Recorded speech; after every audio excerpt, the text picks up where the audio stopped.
not necessarily. Maybe. Sure, people do tend to have better posture. Okay.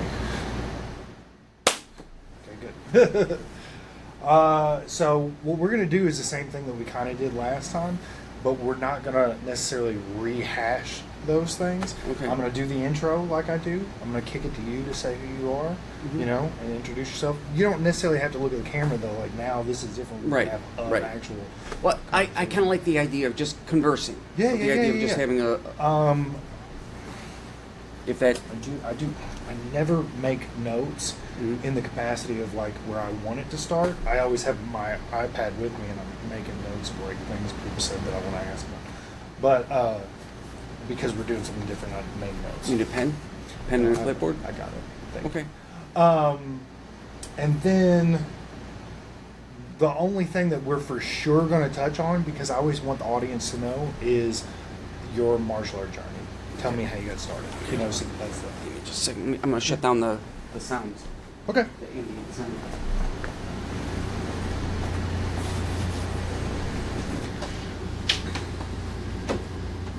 Let me know if that makes a difference. That did make a lot of a difference, for sure.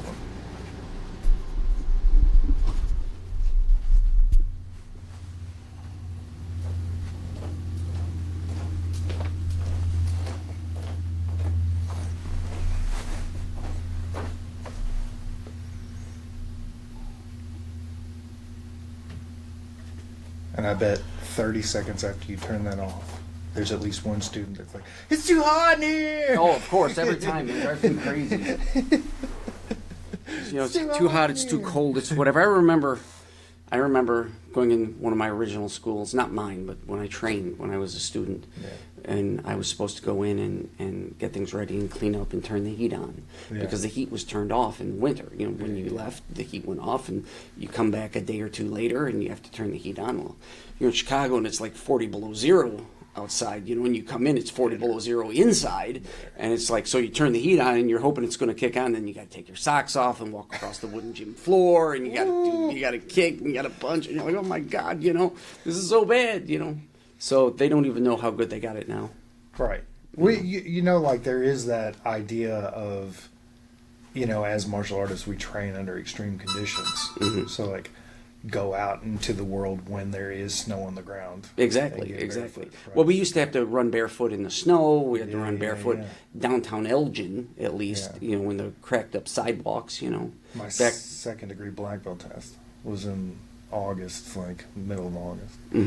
And we did the test, and 3/4 of it was outside in the parking lot. Well, that's ninjutsu. I'm ninjutsu. I train in that too, and so there's a lot of that as well. That's good. You know, ninjutsu is interesting. Yes. Yes. Interesting. Okay. Okay. Hello. Welcome everyone again to Keep Kicking, the martial arts podcast. We're having martial conversations with our martial arts friends. Today I'm sitting down with Donald. Donald, would you like to introduce yourself?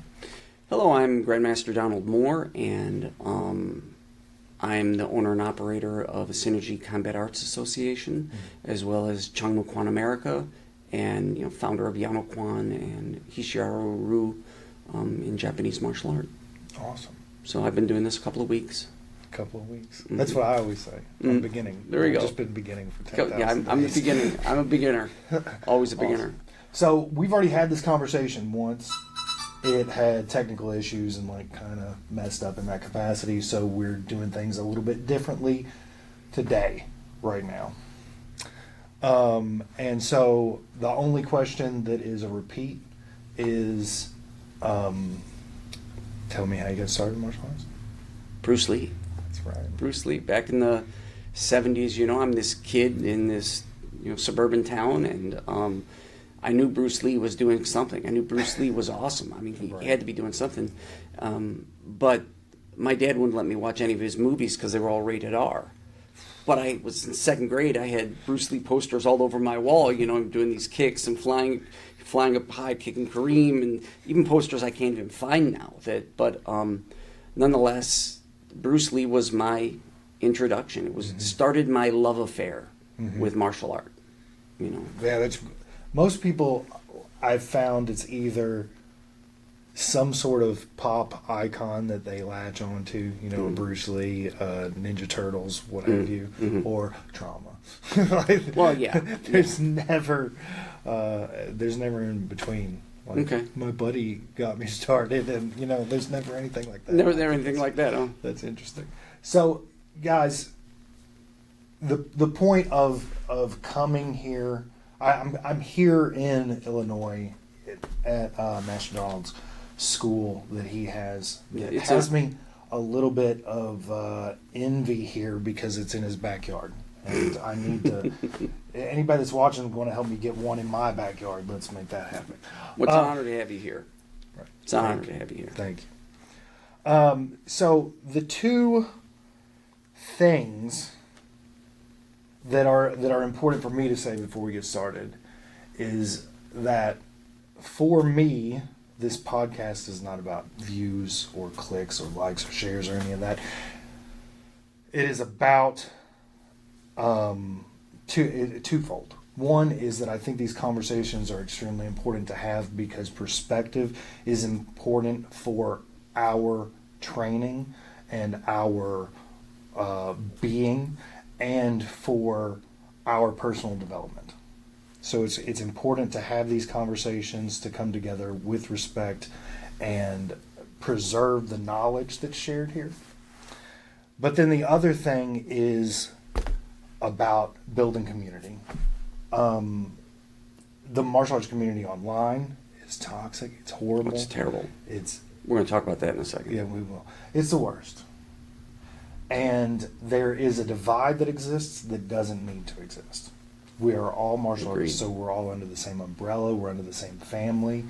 We should support each other, respect each other. And instead of saying that something's bullshit, if you don't understand it, agree with it, what I want you to do is I want you to say it works for him and he believes in it. So what is there to it? Why?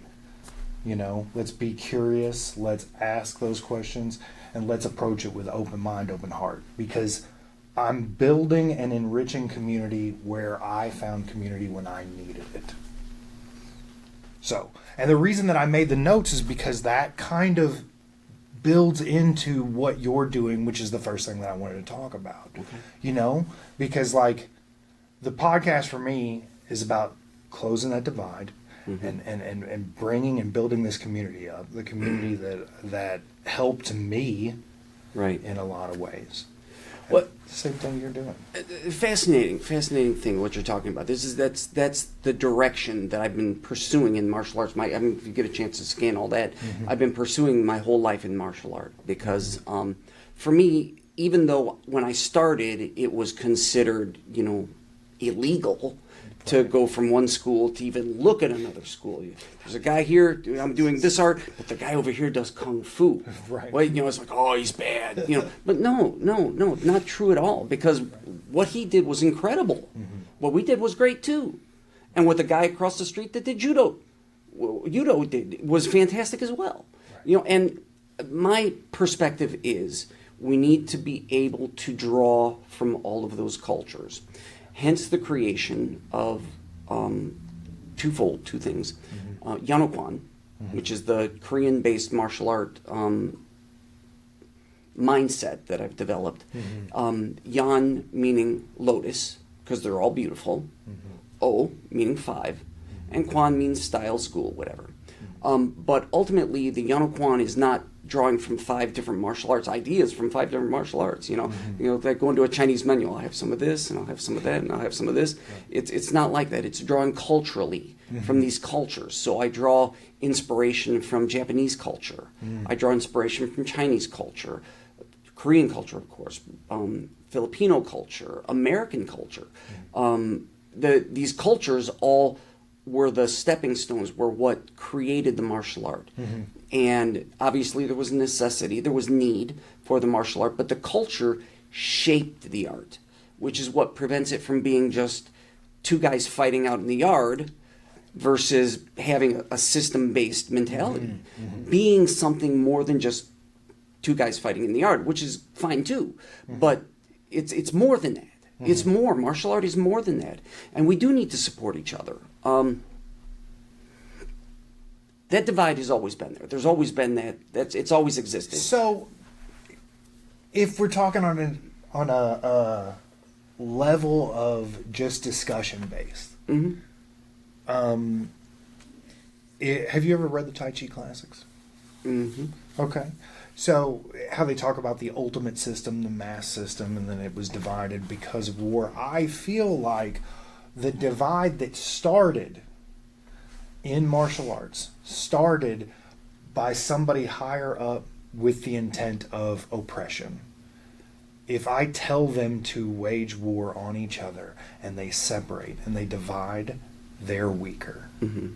And I think it started there, and now it's perpetuated all the way to whatever is online. To a great degree. To a great degree, I agree with you. Okay. But it's not only suppression. Okay. It's systemization. It's in China, years ago, after the communists took over, after they conquered the Qing dynasty, the Mao Zedong come out and he said, I want all Tai Chi styles to be the same. I want one universal Tai Chi. I want China has Tai Chi. I want one Tai Chi. And Korea did the same thing with the Kwans and Taekwondo.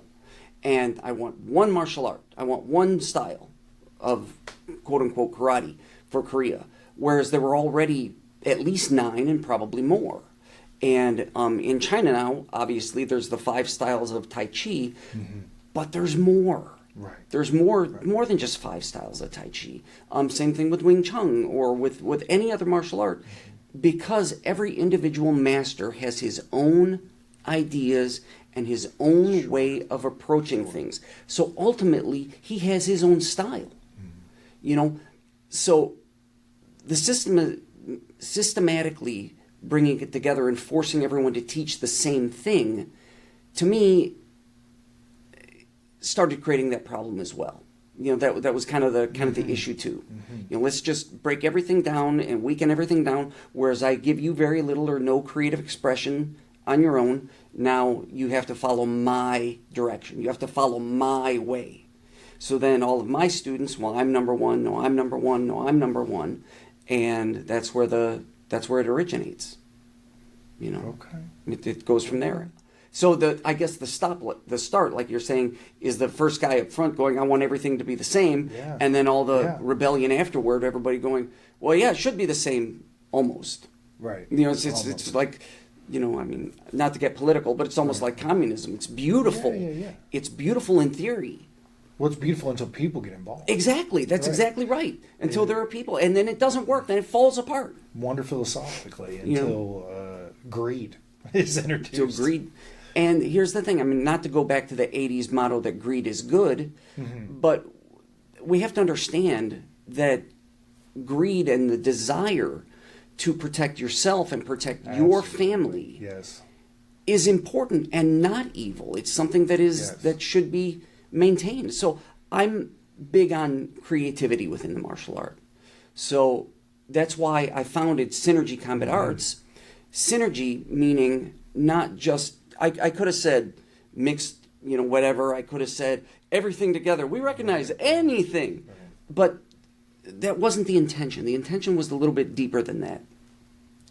Synergy, the concept of synergy is by bringing multiple pieces of something together, I create an outcome greater than the sum of the parts that I brought together. So it's almost like a 2 + 2 = 5 sort of mentality. Yeah. And that's the whole goal behind Synergy Combat Arts. We recognize other people's journey. I recognize where you're coming from, what you're doing, why you're trying to do it, and the passion and love that you have for the art that you practice. It might not be my art. It doesn't mean I can't recognize that it's beautiful. It doesn't mean I can't recognize and say, hey, I want to learn some of that. Yeah. That's cool. How can I learn that? Because that's the goal. That's the intention of the Synergy Combat Arts, and to bring schools together that have, like you said before, oppression. Bring dojos and dojangs together and schools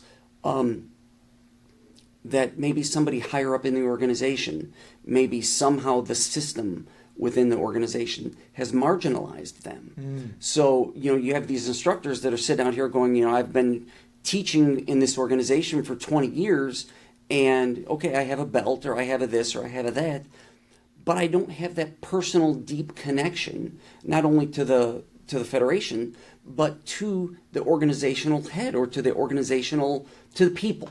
Sure. To the people. Sure. And for me, that's what it comes down to, I guess. It's all about people. It's about the people. I tell all my students in here, martial art is not about teaching you how to kick and punch, although we do that. Teaching you how to fight, although we do that. It's about building better people. The whole point is to build better people and to give you the tools you need to be that better person. Now, obviously, you have don't lie, don't steal, don't cheat, don't... Right. Okay, you have these rules. Right. But beyond those base rules of humanity, found in the Ten Commandments, found in so many different things, but beyond these base rules of humanity, I don't necessarily have the right to tell you what to think, act, or believe. Right. Even though I have my own thinking, acting, and believing ideas, I don't necessarily feel I have the right to tell you. But then as a martial artist, if we're building better people, that doesn't necessarily mean to make you a better person, you have to believe what I believe. You have to think what I think. So, in that position, as it rolls down there, to make you a better person, you need to learn the basic tenets of humanity. Right. Courtesy, integrity, perseverance, self-control, indomitable spirit. Don't lie, don't cheat, don't steal. Right. Those are bad things. The first 5 are good things. Those second 3 are bad things. And building humanity in that way. That's the goal of the organization, is to build humanity in that way. And obviously, there's kicking and punching and martial arts involved in it, because that's martial art I find to be just the most amazing moving meditation. And not just Tai Chi's always been moving meditation, but I find it's all moving meditation. If I'm teaching a front kick, I'm teaching a vertical punch, I'm teaching whatever I'm teaching, it's a meditation. It's internally, it's meditation. And then when I start trying to sink chi or internal energy into things, it becomes even more so. So that's a lot. That was a lot, but that was good.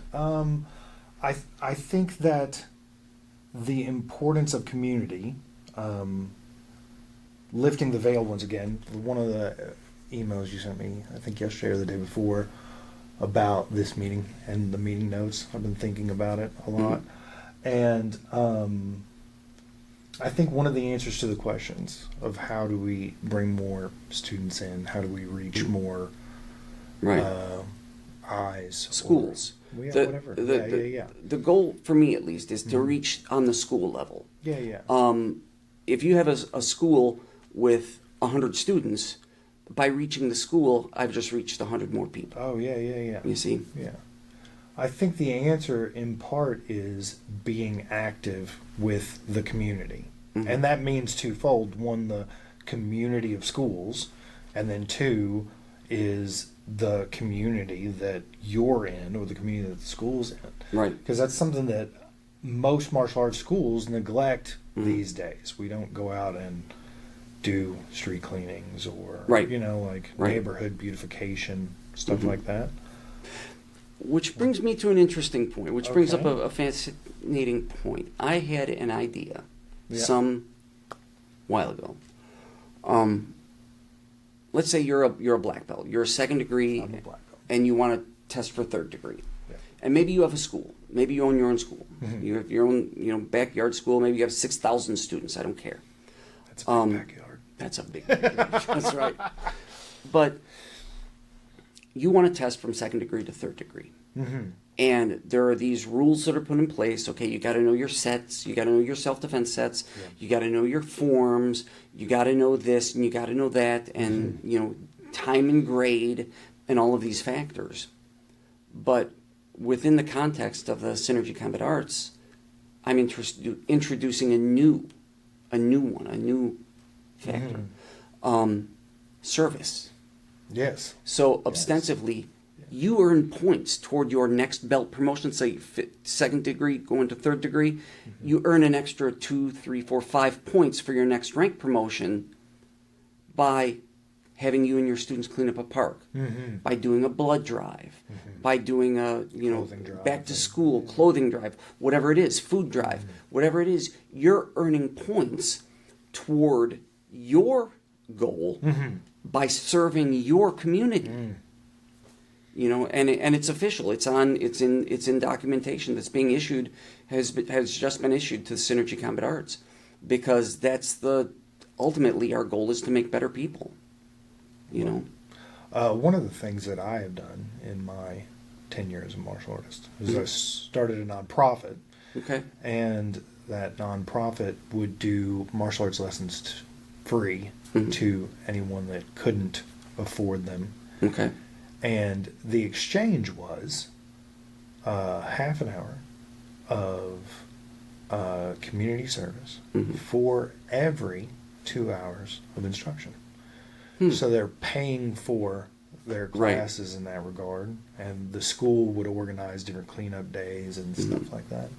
Very similar to what you have. That's a great idea. Yeah, that's a good idea. Really good. I like it. Very similar. So let's go over your martial journey. Where did you start? Where did you end up? Wow. And he goes, big breath, yeah, because I talk a lot. So I guess very initially I'm introduced to Bruce Lee, and of course you're a kid, it's poor town, poor area, you can't go. There's one big dog that teaches in the town, and nobody can afford him because he's like, he's the only guy. Back in the day, like, I don't know, $20 a month. Everybody's like, oh, this is back in the 70s. This was back in the mid 70s. $20 a month. Who can afford that, right? Right. So you start getting with friends, and you got friends. My guy trained over here, and this guy's uncle did this, and this guy does that, and all this kind of thing. So I started with that sort of thing, but I was really interested in Bruce Lee. So my family moves from town north to town south. Okay. And it's a, I'm not going to say more affluent community because it wasn't, but it's just a little bit less rural, maybe. No, it's not even less rural. It's less urban. Okay. I guess is a good way to put it. So here's this young kid, 3rd, 4th grade, Bruce Lee knucklehead, I look out my window, and I see this Chinese kid next door. I see we have Chinese neighbors, The mom's out and she's out squatting down working in a garden, and the man, has his science glasses on, and he's going back and forth to work. And there's a kid about my age, and there's a little bit older kid. So obviously, summertime rolls around.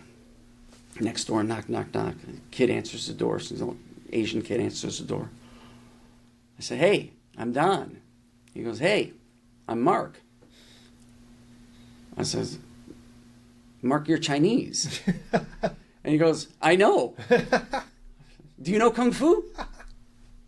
Because back then, if you were Chinese, you knew Kung Fu. Right. That was just, you know Kung Fu. Right.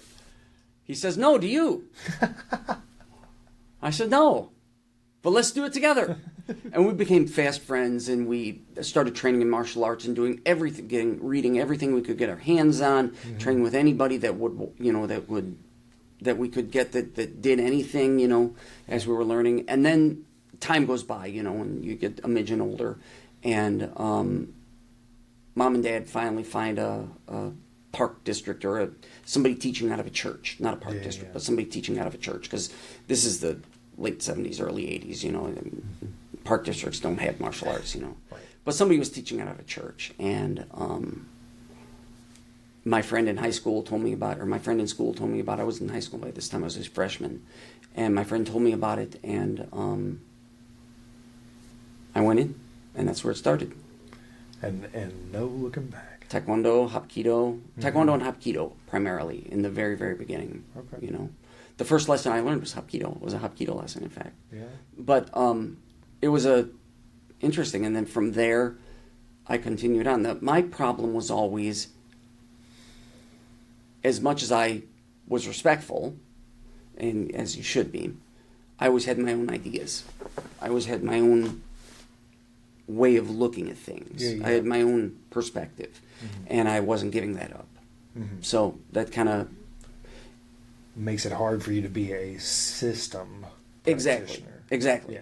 So, but I was, I was involved and stayed involved and got, decent at one point, and now I'm older than I look.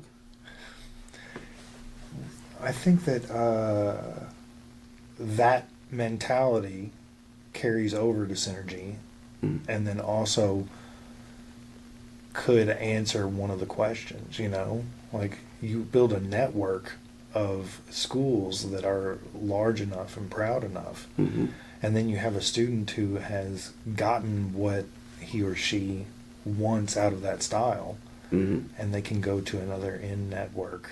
And be supported by it. Yeah, and be supported by it. Be supported by it, be welcomed by the original school, but also be, welcome to leave the nest of the first. Exactly. And that's the hardest thing when you're involved in a organization, especially a major organization, or if you're very close with the founder, and it comes time to leave the nest. It comes time to where it's time for you to spread your wings. It's really difficult to do that. It's really difficult to be able to say to somebody, hey, how do you say to somebody, I've outgrown you? Right. And it's like your kids. You have children, and they get older, and rather than building up a basement for them to live in, you say, no, go conquer the world. My two sons, I told them, I said, you're two young men, go conquer the world. And they disappeared. I haven't seen them since. Well, hopefully they're doing it. No, they're in Vegas. They both went to Vegas, and then one is in Oregon now, and so they're successful. The one that's doing music, is he still doing music? Yeah. He was just offered a opportunity to write music for a podcast, awesome. for a major podcast. Congratulations. So that's pretty interesting. That's good. So, maybe we'll have to talk about that with you in a little while. Maybe he will. I don't know. Yeah. Cool. There are some questions that I want to cover again, because there's some things that I enjoy our listeners to know. Like, what do you think is the most neglected thing that the average student who practices martial arts has? The most neglected? Yeah. Your forms. No. Only kidding. Again, it goes back to what we were talking about. It's your own mind. It's the intent. It all comes down to intent. I write on my board sometimes. I'll write just the word intent, and then the students have to define to me, what does that mean to you? Yeah. What does that word mean? And that's what's neglected. What are you trying to do? What do you want out of this? You're training in martial arts. Why? And what do you want out of it? Absolutely. That's what it comes down to. Sure. So Neglect and then adaptability. Yes. After you. Well, there's your your intent. Yeah. Like just being very conscious of the fact that intent can change from day to day, from moment to moment, from punch to punch. Not the same. That's true. That's very true. Yeah. Very, very true. So, but I mean, it's as far as it's hard to know what's neglected per se, because it's pretty individual. Right. It's so individual. I ask subjective questions. No, I understand. That's good for sure. Yeah. So, what's one thing that you would like to give every martial arts student? Wow. Something I'd like to give every martial arts student. Technique, concept, philosophy. An open mind. Words. An open mind. That's a hard thing to get. It is hard. But as Musashi said, the needle is the teacher and the student is the thread. So that sort of thing. You lead, lead and they will follow. Right. So. Yeah, we just need more people to follow. But an open mind is, as far as martial art, as far as life, as far as reality. Yeah.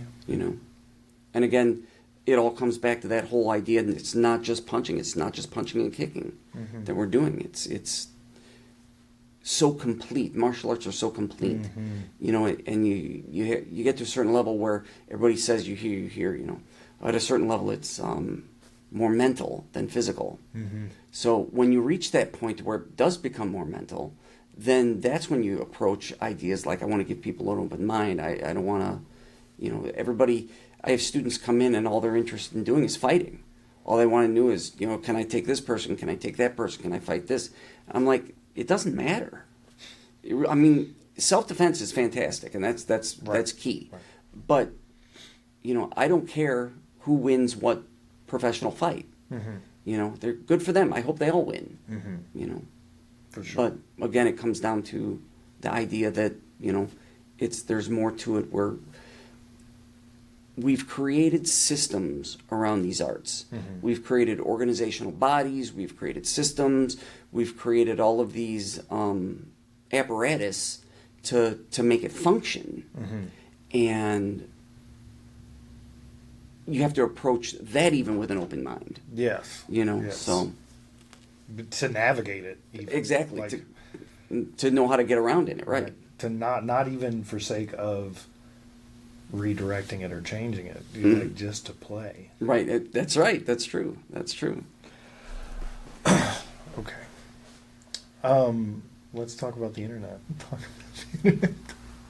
Those guys are fun. Everybody just hates everybody else. I don't like.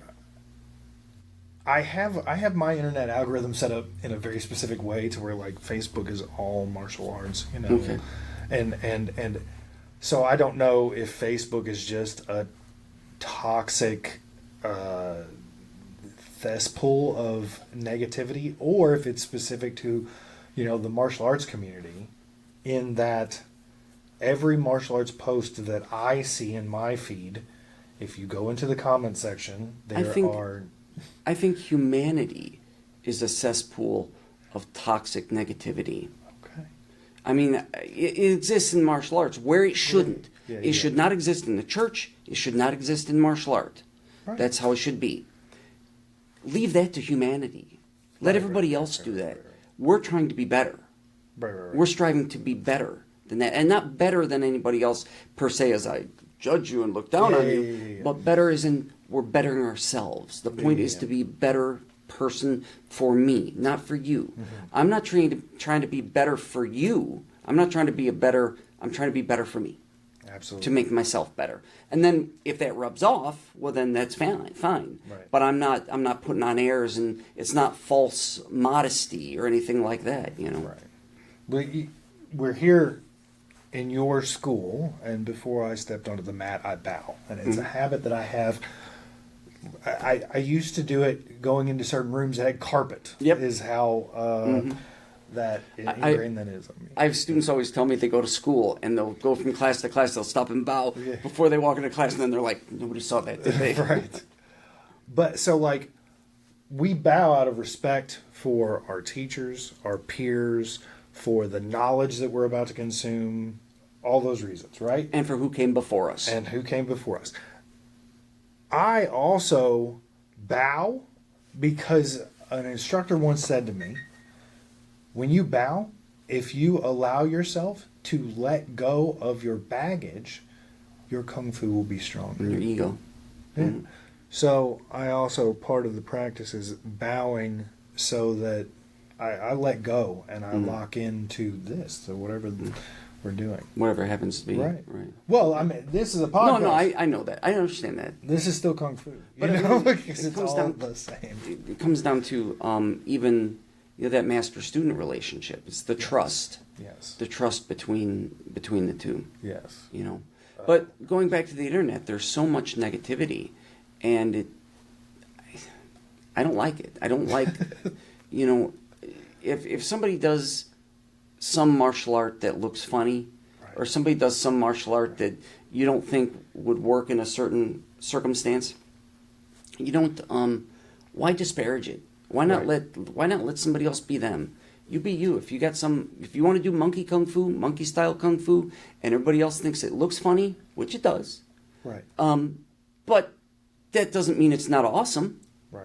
And just because you don't see too many monkey kung fu practitioners fighting in Brazilian jiu-jitsu tournaments, Right. doesn't mean monkey kung fu is not cool. I mean, it's not good. Right. You know, you have to understand, and this is what drives me a little crazy. You have to understand that each individual tournament is built for people that practice and train and fight a certain way. Right. So, like, you know, are you going to bring a boxer into a taekwondo tournament? Right. No. Are you going to bring a Muay Thai practitioner into a boxing match or a wrestling match? Mm-hmm. You're going to bring a Muay Thai into wrestling. It's not the purpose. It's apples and oranges, and it doesn't necessarily correlate. The whole idea of, you know, let's see if this actually works. Let's see if this actually works, you know, and everybody seems to think that seeing if it actually works means putting somebody in an octagon. Right, right. And that's not true. I've had students take on and be victorious fighting gangs in Chicago, being shot at and people trying to mug them, taking the guns away. Multiple opponents with weapons, knives. And here's the thing, if my student was an MMA guy and all he had was this MMA training, all three of those people would be dead. Yeah. Yeah. You know? So the MMA is great. It's awesome. Those guys are tremendous athletes. But we got to stop trying to put square pegs in round holes. And stop saying that it doesn't work, like the Wing Chun doesn't work because nobody uses it in MMA. Well, Anderson Silva used it in MMA, and if I do recall, He was pretty exceptional. He was really Yes. good. Yeah, he was really good at it. Yeah. But I'm just saying, as general, there's a lot of Right. people out there right now that want to disparage Wing Chun. Right. And they're saying that they're not using it, that it's not useful, that it's not in MMA and yabba baba. But the reality is, maybe it wasn't built for MMA. Maybe that's not why it was designed. What was it designed to do? You got to go back to each art and say, why is it there? And then you can determine where it should be. You know, But it's also our responsibility to consider that what the UFC originally was, hey, what happens if a boxer and a Taekwondo guy square off? And it was that study. And I so remember. Like, that was like really good. It was And fantastic. That MMA has evolved into people learning the rules and learning the moves to go within the rules. Yeah, yeah, It came down to this. I know who owned it. yeah. I know how much they sold it for. I know how they did it. And I know they knew that it was going to turn into what it has. Right. And it's a circumstance where, you know, it's like everything else. It's a money-making operation. Right. And then the people that watch it, we systematically, automatically, people want to turn into lemmings. Oh, yeah. Because people want to follow. They want someone great to follow. Let them eat cake. Exactly. So they want someone to follow, and because of that, they get these mentalities and these ideas, and then, you know, there's a million schools pop up overnight that all teach MMA, and they all want to be the best, so they tell everybody they're the best. Right. And because of that, they don't, you know, you end up with all this trash online where people are trash talking other styles that aren't necessarily built to do what you're trying to make it do. You know, I'm the king of a round hole, but you have a square peg. And because you don't fit in, you're not as good as me. I think from now on, if anybody wants to respond to a video technique, they need to do it with their own video technique. That'd be great. You know? That'd be great. Instead of that won't work, bullshit. Blah, Right, blah. exactly. No, that won't work. That won't work. You know, how do you know it won't work? How do you know Right. it hasn't worked? Right. You know, because Well, and also, like, are you looking at it's a minute and a half video, so there's only so much technique you can fit there. Is he Right. trying to teach a hip roll? Is he, like a foot Right. placement? Like, what is it? What are we trying to? and there we fall back on another issue. Like, say, in Kempo, okay?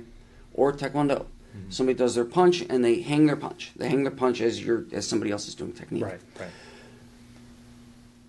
They're learning technique. Right. They're not fighting. Right. I would never stand there. This is starting point. Right. Not definite conclusion. Right. And then on top of it, understand what the application is of what you're disparaging. So idea being this trail hand, very important, very useful, very combat effective, works, and it's done every single day. Every MMA fight you ever see, you see people doing this, or the modification of what it actually is. You see this every time. But then to have somebody online say, "Oh, look at that punch. That's not going to work. Look where his hand is." No. This was built so that you can do your martial art alone. This was built because some master somewhere years ago had these techniques that he was skilled at, that he wanted to show other people how to do. So he wrote them down on paper. He put them down in a performance. And that's how he taught his combat application to his students. So I mean, it just annoys me when people don't take the time to understand. They open their mouth and they don't take the time to understand the direction they're going. Yeah, I think nuance is what's missing, because people just take what they see, react to it immediately. There's no nuance in thinking about, maybe he's just trying to show posture, maybe he's just trying to show, alignment of some, you never know. Why is he doing this? Why? There are techniques that I teach, that I routinely teach. I'll say, okay, I would never do this in a fight. But I'm trying to teach you a concept here. The concept here is directional. It's whatever the direction of the movement is, or whatever the technique is, there's a concept associated with it, attached to it, that I want you to learn. I'm not saying do this in a real fight. I'm saying learn this concept so that you can apply it to other techniques and other applications of what you're doing. There was one of my first instructors, Mike Whiting, rest in peace. He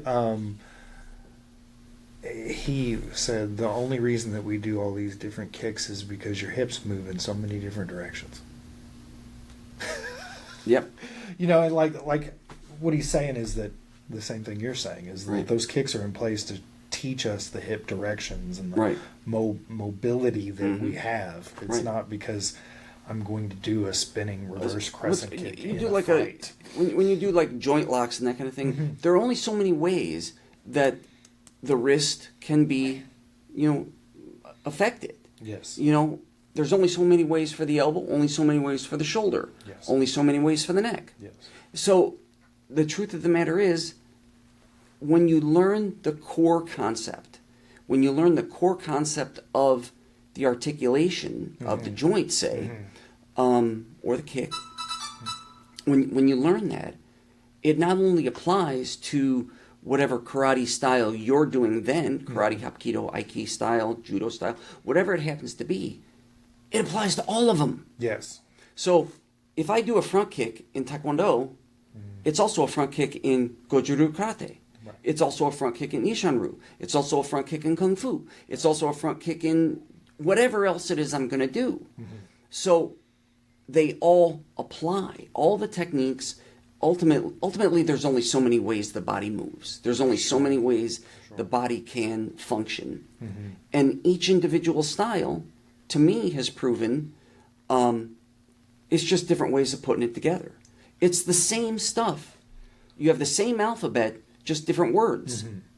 Well, and also like to call back what you said at the beginning, that it's about the cultures that you're bringing together instead of about the arts. Right. That's like you're putting the needle directly in the head there, because a front kick is the same in all those styles, but a front kick is different because of the intent and the energy and the thought behind Kung Fu versus Shotokan karate. I don't know if your camera can catch this. I'm gonna show you something real quick. When I'm teaching, a lot of the time I'll teach, and you're attacking me. Mm-hmm. I don't care if you're punching at me. Mm-hmm. I don't care if you're finger poking, or I don't care what you're doing. I don't care what's at the end here. Mm-hmm. All I'm worried about is the line. Mm-hmm. I'm concerned with the line. The line allows me mm-hmm. to do whatever it is I'm going to do. Mm-hmm. You know, even if you come in here and I'm mm-hmm. striking, mm-hmm. you know, the line allows me to do whatever I'm doing. Mm-hmm. That's what I'm concerned about. Mm-hmm. So what direction, what angle, what, mm-hmm. you know, that's the, mm-hmm. yeah. the geometry of it. Yeah, yeah. That's the geometry of the martial art. And once you understand the geometry, mm-hmm. it all falls in place. You know, again, you go back to your, it's like math in school, you know. Mm-hmm. When you learn how to add, subtract, and divide, mm-hmm. and multiply. Yeah, and that's as far as I got, guys. You know everything else. Everything else is just how to apply those 4 concepts. Sure. Do you use parentheses? Do you use a dot? Is there a line over it? Is there a line under it? Is this divided by this or that or this or this or that? Mm-hmm. It's all the same. It's all just the formulas that you use. It's the kata. Mm-hmm. It's the kata. Mm-hmm. Think about it. Math is kata. Absolutely. It all comes down. I get excited, especially when I talk about some of this stuff. It's just because it's deep. It's exciting. But when you try to break it down like that, I think you try to get to that core level. Mm-hmm. You try to get to that base. You try to get mm-hmm. here. This is it. Mm-hmm. When you get here to this, mm-hmm. it starts to come together after you break it down. Right. Yeah, I say I can't do everything perfectly, but I got a pretty good thrust punch. You know, like Mortsuke. Pretty good at Mortsuke. Just I've done it enough times. It's pretty good. You know? Exactly. And that's what we hope for. Right. Is I can't do it all right. Not a master of all, but that front kick is, you know, like. Well, Japanese instructor I had years ago said, practice your form, practice your kata 20 years, and never get it right. Mm. You know, you're a kid, like, wait a minute, what do you mean practice it for 20 years and never get it right, you know? But he had a point. You do it for 20 years, mm-hmm. and on the first year, you're like, oh, I get what now it means. Now I got it. It makes sense now. Right. But then later on, somebody explained to me, it's never going to be right because of intent. It's never going to be right because of intent. What it comes down to, as you're doing each individual movement in your kata, what are you intending to do? What are you trying to do? Why are you doing this? There could be 10, 20, 100 different reasons you're doing each one of your basic movements. I'm doing a low block. Could be blocking a low kick. I could be breaking your arm. Mm-hmm. I could be breaking your neck. Mm-hmm. I could be diverting you out of the way. Mm-hmm. I mean, why are you doing it? Mm-hmm. So that's where the phrase about it never being perfect kind of comes in. You know, that it's never perfect because of your intention. And is your intention perfect? Mm-hmm. You know, I have this form that I learned at green belt, and it has a punch over here, and you don't fight this guy, right? Am I to assume? You know, I'm 17 at the time. Mm-hmm. Am I to assume that I just hit this guy so hard I obliterated him and now I'm done?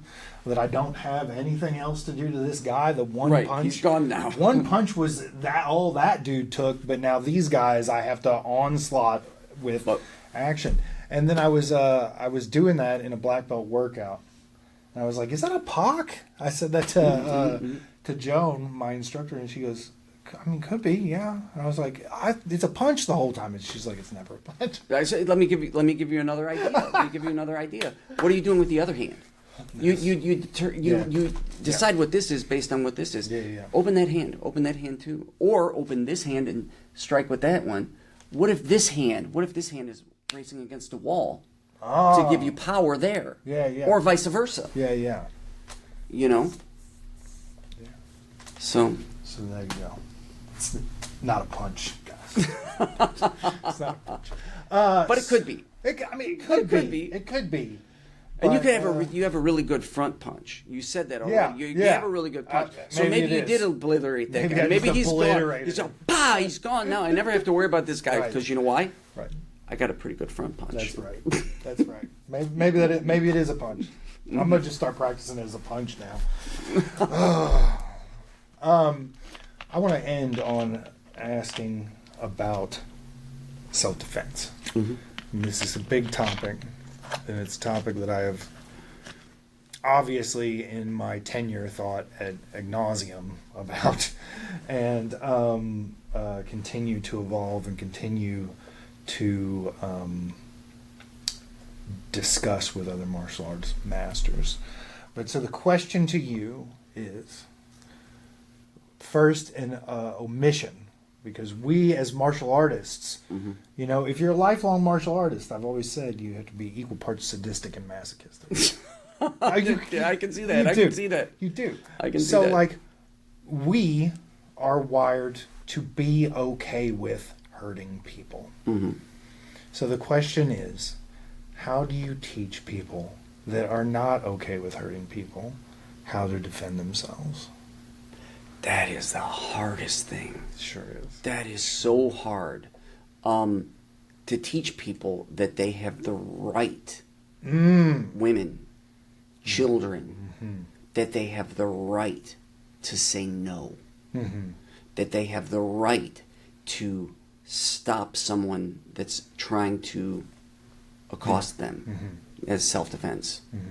And that's the hardest thing, teaching them that. And ultimately what that comes down to is keeping them interested and involved in class, being in class, because that is a belief system that has, for those people, that has to evolve. But then the interesting thing is the counter-revolution. Okay. How do you teach people that come in and say, I have the right to blast anybody I want to?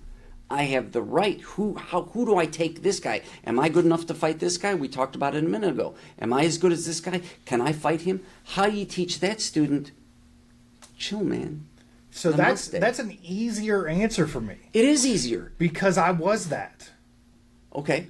And so Hatsume, the last living practitioner of Budo Taijutsu, he Yeah. said that when I teach martial arts, I teach a man to control demons.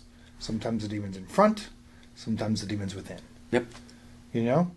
And so the reason that I wanted to do that, and that's the most common reason, is because there's something in here. Uh-huh. And so it's always like, I mean, that's cool, bro, that you want to do that, but fight whatever's going on inside Fight that's your own making demons you first. want to do that. Do you know what I'm saying? I do. And like back to equal parts sadistic and masochistic, I have that in me no matter what, ingrained that violence is a language that needs to be used and exercised at times. Like, that's part of me. But now it becomes, when does that voice need to come out? I view it as violence is kind of like Latin. Okay? It's important to know. Culture, our cultures around the world are based on Latin. All of Europe, European languages, are based on that culture. Do we use it anymore? Sometimes. How many words in English? How many words in Spanish? How many words in Italian are Latin words? Right. So it's not gone from society. It's not gone from humanity.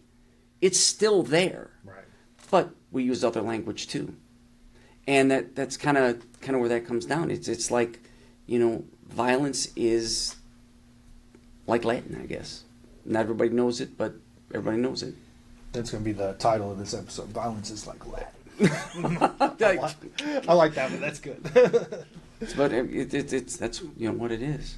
Yeah. I like that. So thanks for doing this again with me. Thank you. In these circumstances and opening up your doors. I'm sorry we weren't in my office. Something happened last night. I don't know what. It was your chi. It must be. I came out to clean up, knowing that this was going to happen this morning, and my glass desk had exploded. Definitely the chi. Yeah, that must be it. You know, sure. I walk in the room and the lights turn on. When somebody else flips the switch, of course. Right, But right. So Makes me feel important. Is though. there anything that you wanted to say that you didn't get to say? Well, the interesting thing I would just want to stress to people that we've done all this connection and all this talk about the importance of bringing martial art together, Yeah. and that's the goal of the Synergy Combat Arts Association. So there are, we have a website, synergycombatarts.com, and for people interested in getting involved as a school with Synergy Combat Arts, that's the starting point. I would look at that first, and then reach out to me, and then beyond that as well, I've just started the Taekwondo Chung Mu Kwan America, and the whole point is again to bring people together, to bring together Chung Mu Kwan people, because Chung Mu Kwan is one of the 9 styles, one of the first 5 styles of Taekwondo that seems kind of separated out in the world, and I'd like to kind of, it was one of my founding original styles, so I'd kind of like to bring people back together, to bring it back together, so to speak. Sure. Absolutely. But that's the SCAA, the Synergy Combat Arts, is about. Is it synergycombatarts.com or is it SCAA? Synergycombatarts.com. Okay. All one word, obviously. Yeah. Synergycombatarts.com. SCAA is, I think it's some other multi-billion-dollar corporation that has that or something, It's some domain you can't get. Yeah, something I can't get. I saw a domain for sale the other day for $600,000. I'm like, you've got to be kidding me. The internet should be free, man. But anyway, so synergycombatarts.com. Wonderful. Thank you all for listening. Thank you. Yeah. And until next time. Next time, buddy. Keep kicking.